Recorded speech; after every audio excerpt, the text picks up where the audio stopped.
So let's talk about oxygen desaturation, stillness, focus, meditation, out-of-body experiences. So if you've ever wanted to be able to sort of astral project, this is the kind of muscle that you have to learn how to flex. If you figured this out at a young age, this isn't that big of a deal and it's not very hard. But if you can kind of overlook this, and if you don't figure it out when you're young, it's equivalent. Your ability at it is kind of equivalent of like learning how to walk as an adult. It's just, or learning a language as an adult. It's just harder. So you'll see instances where it's like, if somebody masters this, if somebody picks this up late and becomes good at it, it's like, whoa, that's pretty crazy. That's a big accomplishment. And you'll also see like, I don't have to think twice about this. I didn't even know it was a thing you needed to practice or understand. So like when you're trying to focus or become still, what happens when you're being still, right? Like if you're meditating, the stillness, what's really the only activity that you can slow down to be still? Because your very being, your very nature is movement. Like all your metabolism is moving. Like if you drop your view of like, oh, I'm sitting still in my posture, it's like, well, where's all the movement in you? And it's this crazy cycling of the blood and all these metabolic reactions, and you go, whoa, okay, I can't be still. I can't control that. I can barely pay attention to it. But you actually can kind of control that. And so you can just ever so slightly like restrict the breath, not necessarily the in and out, but just pay attention to the oxygen exchange at the lung surface or the gas exchange at the lung surface, and do that just a little bit less, right? You really have to kind of like restrict yourself. You don't want to restrict yourself too much because you'll just be like, oh, I'm not going to breathe. And then a big gasp in, right? You like undo the restriction and you go back to full bore, same level of noise. So it's like this gentle, just find it, slow it down, like find the breaks. And you'll find that you have to kind of figure out how to acclimate or get into this level of stillness. It's uncomfortable, like an ice bath. You'll just slow yourself down a little bit, and you'll have this like, this desire, this grasping, this wanting more air. You want to be fully topped off, right? There's this default equilibrium that your blood likes to be at, which is like just 100% oxygen saturated, and your metabolism likes to be going exactly as fast as it wants to go, with like no tension or no stress in the system. So if you just sit, some people do this the other way and they'll go exercise so hard that the other end of this thing happens, but it's easier to understand via stillness. So you can be sitting there doing nothing else. You don't mistake it for an activity. Like you don't mistake, oh, this happened to me because I ran and I got cardio and stuff like that. If you do this, if you understand this with stillness versus an activity, there's an infinite number of activities that lets you go to the extreme and cause the same effect that I'm talking about. But if you find it via stillness, then you won't mistake it for any of those activities, and so your understanding of it will be more lucid and functional. So as you just hold back, right? So the breathing's going to be just a little bit less than what it would naturally be. That's the technique. That's the breathing pattern. It's not like 4 in, 4 out, 8 count, 8. It's not any of these techniques. Just find your breath and a little bit less. It's that simple. Like it's that simple. And then once you find that, you can go try and figure out how to go a lot less. And you can put an SpO2 monitor on your thumb and look. You can see the effect of this on your blood oxygen levels, so you know if you're doing what I'm talking about. With the blood oxygen monitoring, this is like actually pretty easy to cue in. Without it, it's kind of very difficult to describe stillness to somebody.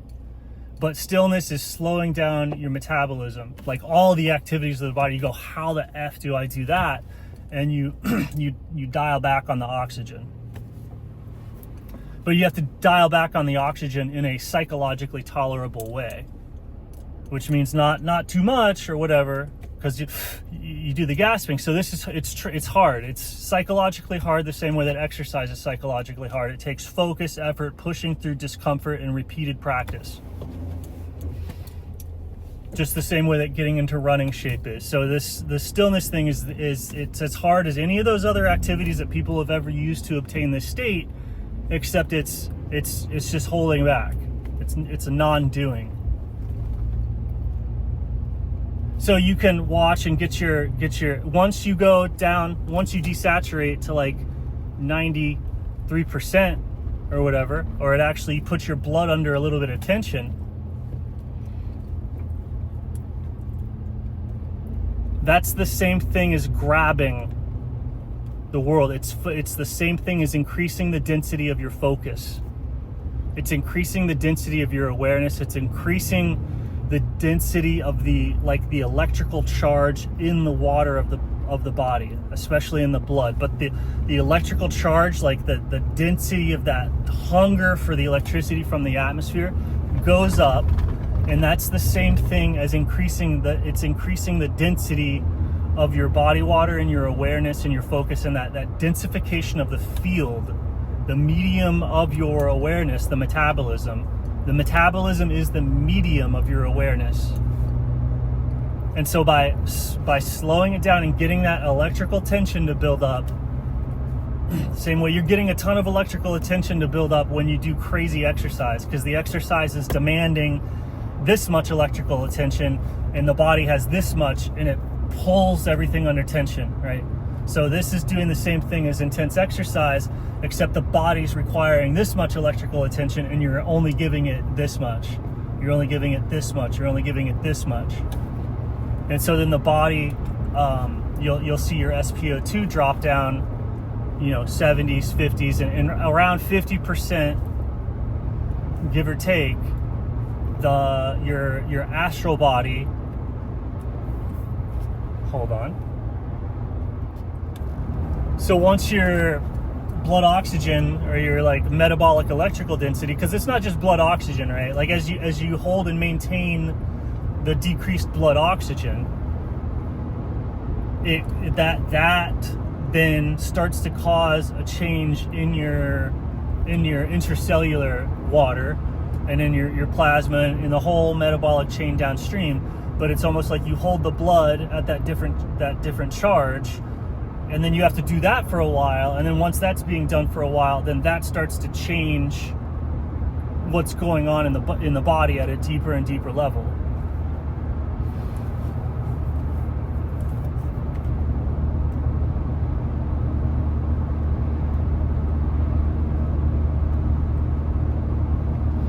And as that density gets around 50% and you hold that and maintain it, maybe it's 75% if you keep that long enough, eventually that charge differential starts to kind of like seep down deeper into the layers of the body, and you'll have an experience of detaching from the body. Right. This is what happens with basically all near-death experiences, is that you've like stopped breathing, so your oxygen starts to desaturate. It causes you to shift your density, and so as your density goes up, then eventually it's almost like your soul floats out of yourself. You become so dense, the body medium becomes so dense that it pushes lighter phenomenon out of it or to the surface. So it's like the density of the body pushes your soul to the surface, and at that point the soul can move around independently of the body, or the astral body, or just some aspect of yourself. It's kind of hard to, I wouldn't want to over categorize it, but like as you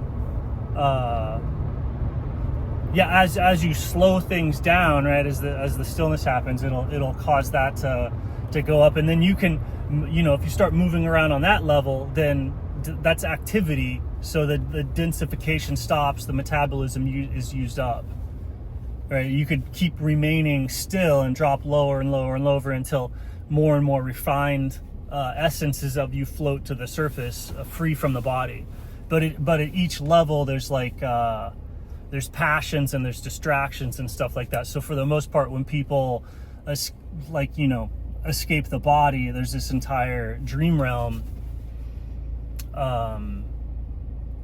to get stuck in.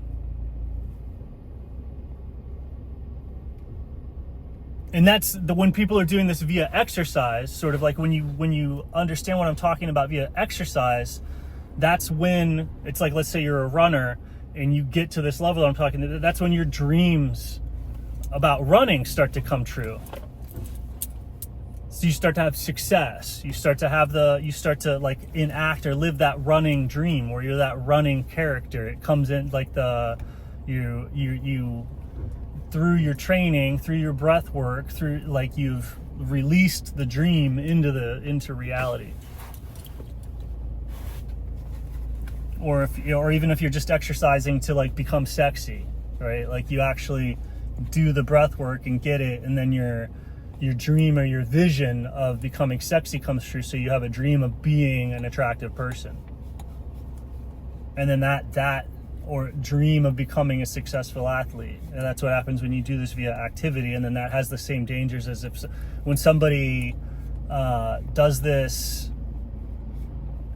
via stillness or interest. Like you can generate this level of thought intensity from if you think about something hard enough, your brain's using up so much energy, and you ponder about it long enough and hard enough, you're actually doing it the same way that you're running. It's like using up all that metabolic stuff, and it's causing a charge separation between what it's being given and what you're demanding of it.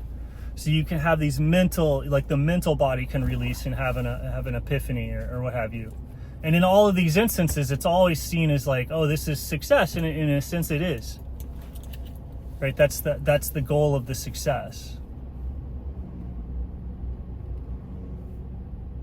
That's the intensity of the desire. And once you see how that desire is stillness, then you can have anything just through that flexing this muscle.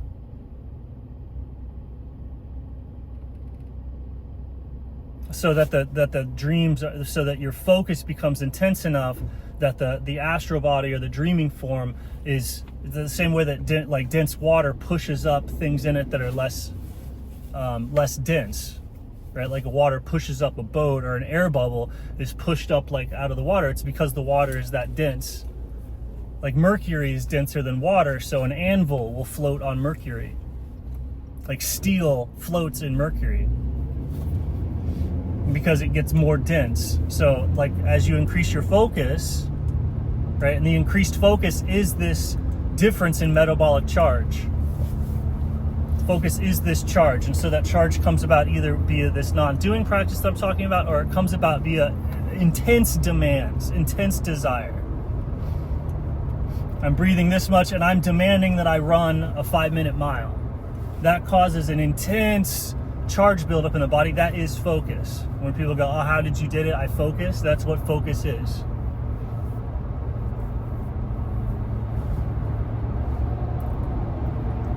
So once you learn how to actually focus, and just focus without all the hoopla doopla of the crazy ass activity,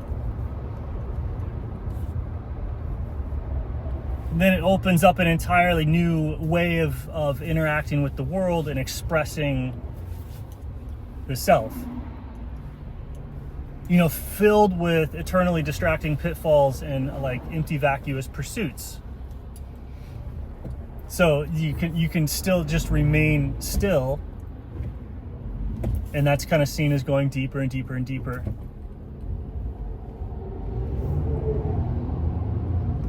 And if you monitor this on your SpO2 thing, you'll notice a charge deficiency in the blood. Like you're sprinting and you've sprinted so hard that you've gone from your VO2 to your anabolic system. The blood will actually run out of oxygen, and you still push through that.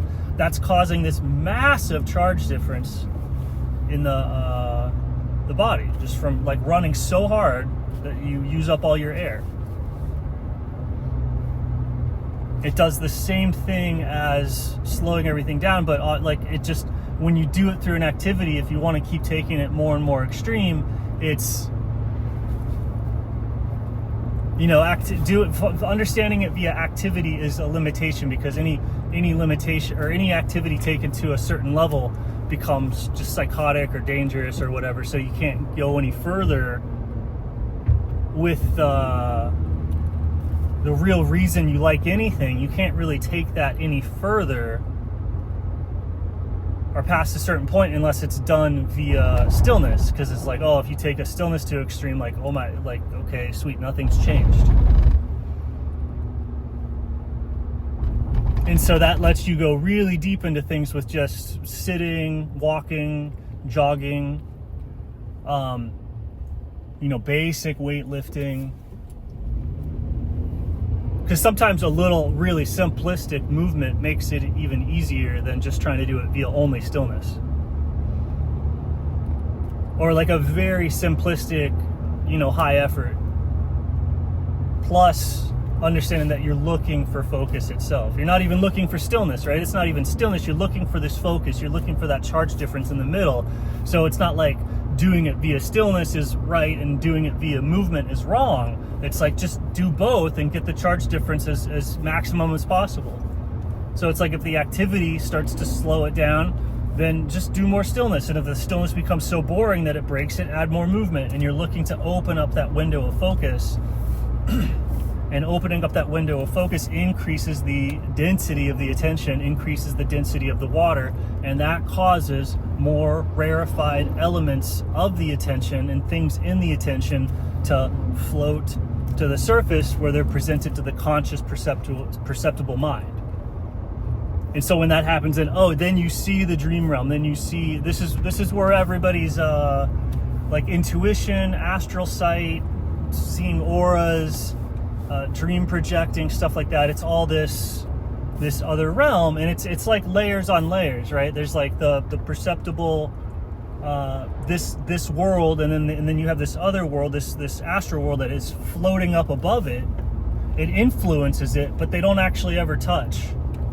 It, like, the higher surface influences the lower surface, but there's not like a chain of causality. It's almost similar to like how if you had a atmospheric disturbance up near space, that's eventually going to cause a disturbance in the water under it, because it's two different layers, but they don't touch. Whereas like things on a surface together, if you splash here, you see the waves travel over, and they go, how did it get there? It's that splashed that. When it's two different surfaces interacting, like two dimensions, they don't touch most of the time. Although there's things that can bridge them. There's things that can bridge the two surfaces. They most of the time they don't interact like that.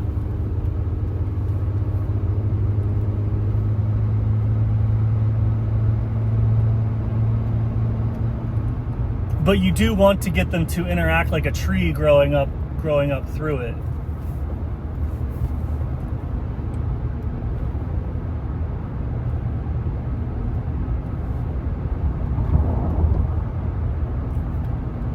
And that's ultimately how you see the shape of the world. Like if you're a tree growing up through the layers, the world is a tree.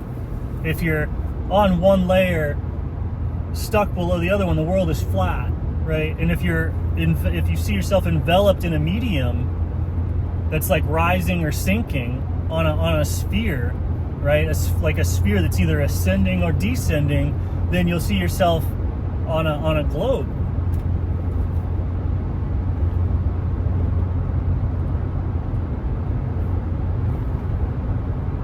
Like these are deep perceptual categories that they're a reflection of how deeply somebody has breathed, more so than anything true or false. Because it's like the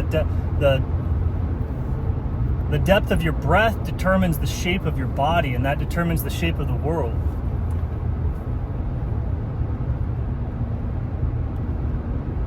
And so anybody who has accomplished their dreams or ever had a dream realized, where the dreaming level touched the physical level, they'll go, what he's saying is pretty much true. Anybody who has never had their dreams realized or whatever, who has not woken up on that level, will hear la la la la la la la la la. And never shall the two meet, right?